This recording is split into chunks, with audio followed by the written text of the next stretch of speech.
airfare. The message is don't come over because you may not get back home. The president is considering a new travel ban that would put restrictions on 43 different countries.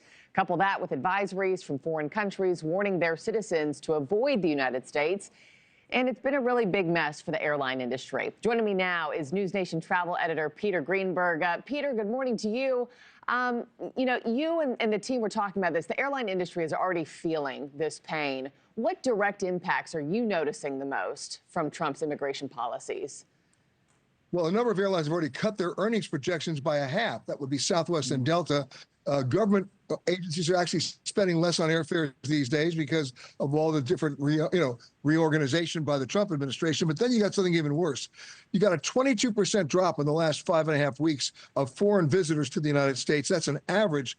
Canadian visitors down 40%. Wow. And then you've got a situation with this 43 country ban that's being proposed. Now, some of the countries on that list will not come as a surprise to you, Yemen and Syria. But then some of the countries listed on this proposed list are a little bit of a surprise. St. Lucia, the islands of Antigua and Barbuda, and many other countries in the Caribbean. Nobody even knows why they're on the list. But even the announcement that they're being proposed on the list is sending a chill through the travel industry. A lot of people rethinking their travel plans, and that's a bad thing for everybody. Yeah, I know you said a couple different airlines cutting projections by half. What's it doing to airfares, Peter? Well, that's the interesting irony here. Airfares are going down. In fact, airfares are going down precipitously on international routes. Last week, I had to fly one of my team members from San Francisco to Cairo. The airfare, are you ready?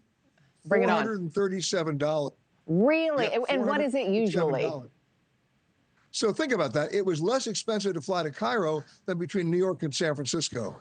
And we're starting to see that across the board with about 25 different airfares that we found between the United States and Europe of under $600 round trip. Now, you also mentioned the other chilling effect, and that's beware the act of reciprocity. We have 4 countries right now issuing their own travel advisories to their citizens saying, be aware when you come to the United States, you may not be welcome. That would be the United Kingdom, Denmark, Germany, and Finland.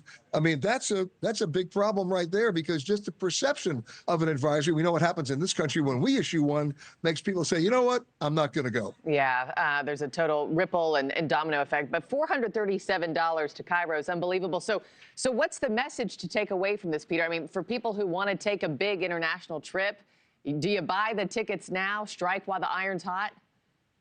The short-term experience will be it's a buyer's market.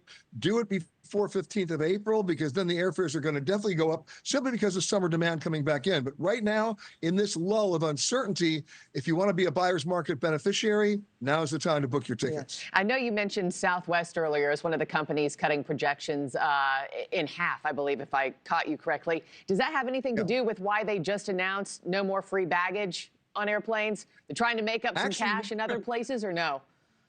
Actually, no. In fact, they did that baggage thing to generate more revenue, which they think they're going to get.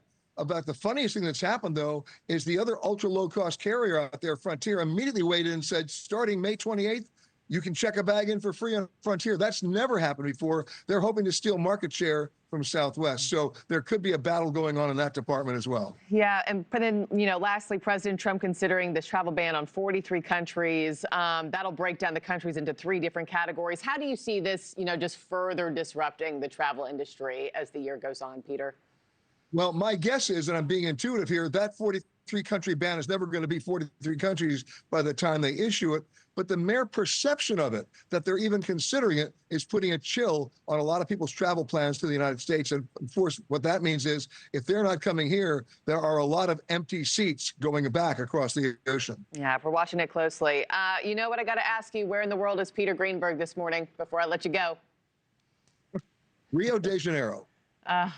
It sounds amazing. I know. I just heard there were sighs from the newsroom, Peter. Everybody sighing in jealousy. The man, the myth, the legend, Peter Greenberg. Thank you, as always, my friend, for joining. You're the best. Thanks. Yeah, we'll talk to you again soon. Safe travels. Thanks for watching, everybody. Go to joinnn.com to find NewsNation on your television provider. Also, don't forget to click that red subscribe button below to get more of NewsNation's fact-driven, unbiased coverage.